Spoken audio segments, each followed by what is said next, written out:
প্রথমে যে দলটি এগিয়ে আসছে DAB and traffic SI Sumanta Sinha Babu, platoon commander, platoon bearer LC Piu Chatterjee.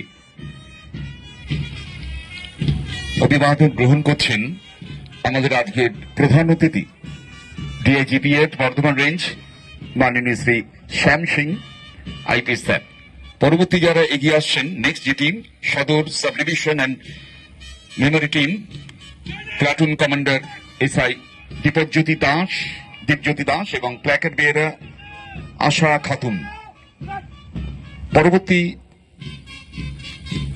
যারা এগিয়ে আসছেন সবুজ রঙিন করবে ক্রীড়াঙ্গন। এবার যারা যাচ্ছেন সদর north sub division SI Debabrata দাসের নেতৃত্বে এলসি নীলম দেবনাথ রয়েছেন, সেই দলটি আস্তে এগিয়ে যাচ্ছে। এবার যাদের কথা বলতে হয় কালনা সাব ডিভিশন খেলাধুলার ক্রীড়াঙ্গনে কালনার যথেষ্ট সুনাম আছে। এসআই বিশ্বজিৎ ঘোষ এবং লেডি কনস্টেবল দেবযানী মণ্ডলের নেতৃত্বে দলটি আস্তে আস্তে এগিয়ে যাচ্ছে। অভিবাদন গ্রহণ করছেন আজকের প্রধান অতিথি honourable DIG PF mister Shyam Singh IPS.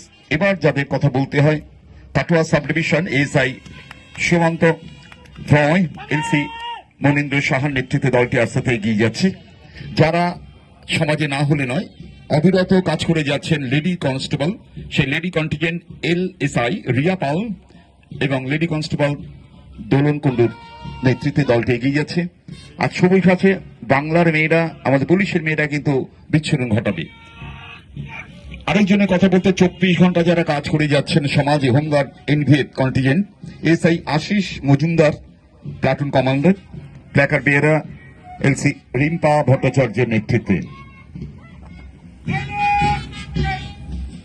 অভিবাদন গ্রহণ করছেন আমাদের আজকের অনুষ্ঠানে প্রধান অতিথি। এবার যাদের কথা বলতে হয় যারা না হলে নয় 24 ঘন্টা 48 ঘন্টা যদি সুযোগ থাকতো তারা কাজ করতেন বিপি সিভি এবং টিএসজি কন্টিজেন্ট এএসআই দিলীপ দেব এবং লেডি কনস্টেবল রিম্পা মল্লিকের নেতৃত্বে দলটি আস্তে আস্তে এগিয়ে যাচ্ছে।